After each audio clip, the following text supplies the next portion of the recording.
आहे, काही चुकलं तर क्षमा करा। आ म्हणजे आत्मा, ई म्हणजे ईश्वर, ती म्हणजे आई। देवाने तर भरपूर मूर्त्या बनवल्या, मग तिचं रूप आपल्याला दुसऱ्यांमध्ये का दिसत नाही? आ म्हणजे आत्मा, ई म्हणजे ईश्वर, ती म्हणजे आई।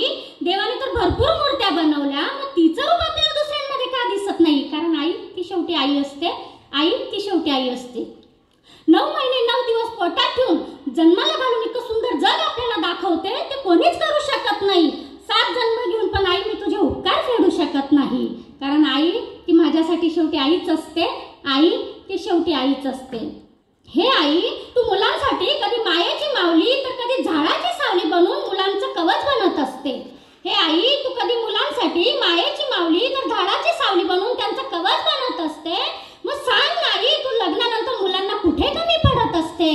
कारण आईसारखं काळीच या जगात दुसरं नसते। आई ती शेवटी आई आहे, आई ती शेवटी आई आहे। गोठ्यातली गाय आई, लंगड्याचा पाय आई, अंगणातली तुळस आई, मंदिराचा कळस आई। गोठ्यातली गाय आई, लंगड्याचा पाय आई, अंगणातली तुळस आई, मंदिराचा कळस आई। आई ती शेवटी आईच असते, आई ती शेवटी आईच असते। हे आई, तू तुझं कर्तव्य पार पाडत असताना कुणाकडून अपेक्षा का करत नसते? कारण तुला माहिती आहे की तुझ्या अपेक्षा कधीच पूर्ण होणार नाही। सांग नाही, तू कोणत्या दगडाने बनलेली असते? कारण आई ती शेवटी आईच आहे, आई ती शेवटी आईच आहे।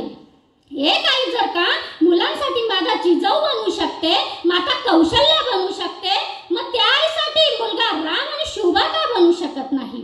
एक आई जर का मुलासाठी माता कौशल्या बनू शकते, माता जिजाऊ बनू शकते, मग त्या आईसाठी मुलगा राम आणि शुभा का बनू शकत नाही? कारण आईसारखं मोठं काळीज या जगात दुसरं नाही।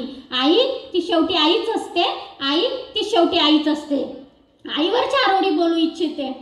तेरी उंगली पकड़ के चला